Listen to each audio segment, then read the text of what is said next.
একটা বিলেট নিয়ে আসে এরা আমার বেলা লজে সুন্দর একবারে মনে করেন পোজ দিয়া কাইটটা লাইছে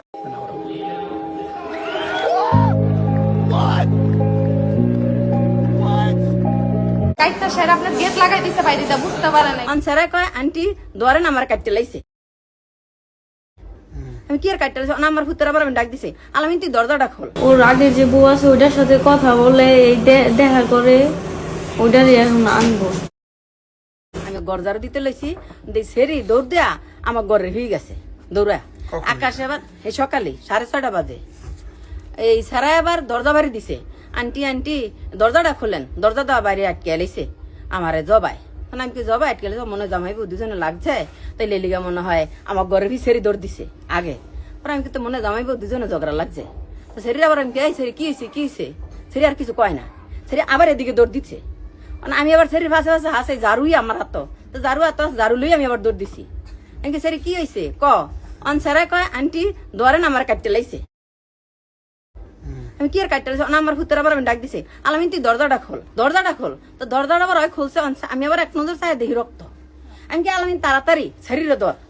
শরীর জানি কি করছে শরীরে দর আগে পরে মাই হতে দৌড় দিছি দৌড়ে দেয় ভূতেরে ফাড়াইছি এক খান্দা আমি দিকে গেছি আর এক খান্দা যা ফাড়াইলে শরীর দৌড়লাম 2 মাস হয়েছে বিয়ে হয়েছে ওর আগে যে বউ আছে ওইটার সাথে কথা বলে এই দেখা করে ওইটারই এখন আনবো এই কারণে বুঝছি এই কারণে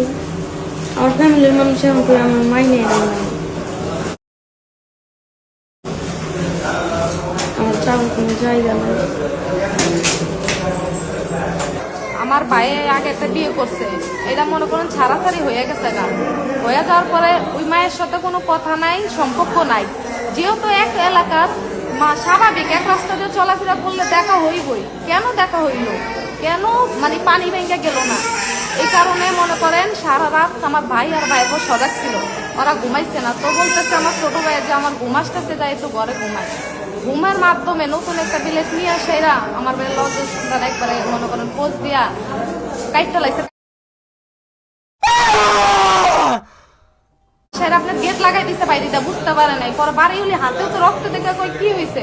কয় কিছু হয়েছে না আকাশ আমার মারছে ওই তোরে মারছে তুই দাঁড়া সেরি দৌড় মারতে লইব আর মনে করেন বাড়ির মানুষ দোষতে দুই রাখতেছে আমার ভাইয়ের রক্ত অবস্থা অনেক কোনো হুশ নাই জ্ঞান নাই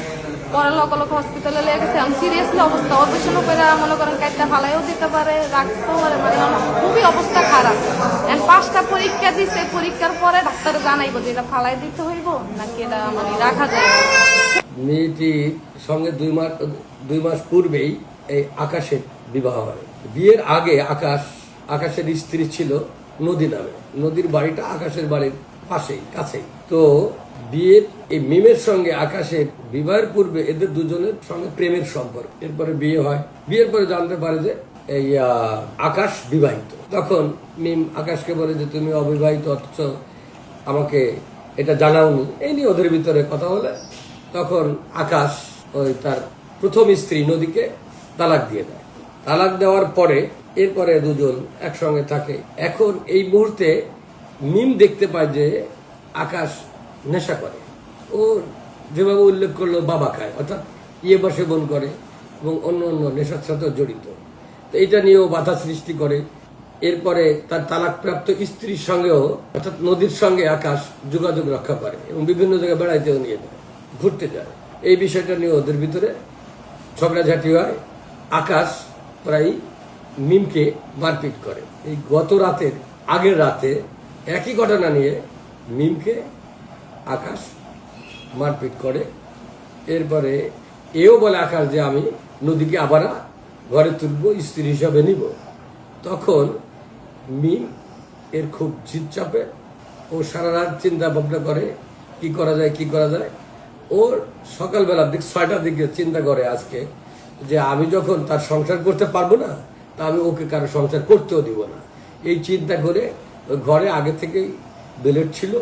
ওই বেলেট নিয়ে আকাশকে ঘুমন্ত অবস্থায় আকাশের পুরুষাঙ্গ বিচ্ছিন্ন করার জন্য কোচ বানিয়ে কিন্তু বিচ্ছিন্ন হয়নি গুরুতর জখম